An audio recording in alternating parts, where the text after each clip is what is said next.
Son, how do you know a news story you are reading is real? There are some tricks you can use. For example, if you don't know the person who is publishing the news and their picture looks suspicious, you should be wary.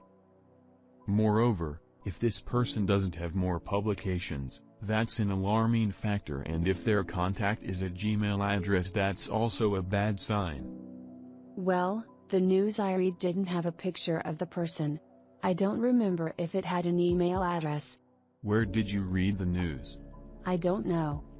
Well, if it was a website, you should have investigated the site as well as their mission and contact information to know what their purpose is. If they intend to inform people, their information will be impartial and objective. The best way to test this is by comparing the news they are sharing with the most reliable and prestigious sources. If the news from the most reliable sources don't have the same details as the news you are reading, then it's likely you are dealing with fake news. What about the format of the news? Did it look normal? Similar to the articles you read online in reliable newspapers? Yes. It was the same, but the story was written in Portuguese from Brazil. Oh, yes. Did you look at the URL? What is the URL? The URL is the address of a specific web page. In Portugal, every reliable news site ends in PT. In Lithuania, it ends in LT. In Turkey, it ends in TR, and in Greece, it ends in GR. This news article that you read, was it well written? What do you mean? If the article had spelling errors, use of all caps and dramatic punctuation such as, then it's unlikely that it was reliable news.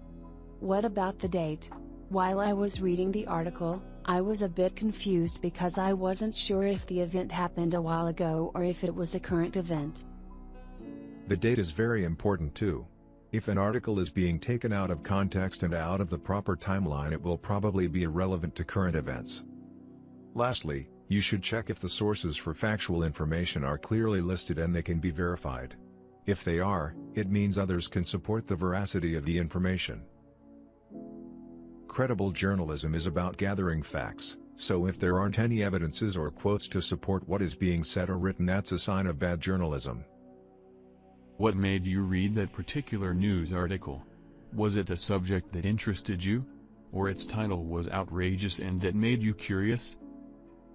Title made me curious. You need to be careful with that, Mom. Often, these headlines are used to get clicks. This is why these headlines are known as clickbait. The intent is to urge you to get on their website so they can profit from the advertisement.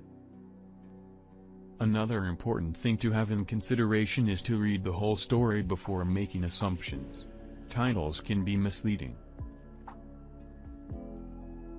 There are so many things we need to verify to be sure a news article is truthful. If I do all of that, it will take me forever to read one article. At least, images can't be faked. It isn't that hard to check these aspects I told you about. At first, it will require a bit more effort, but after you get used to it, you will do it automatically. I'm sorry to tell you, but images can be manipulated. Videos too.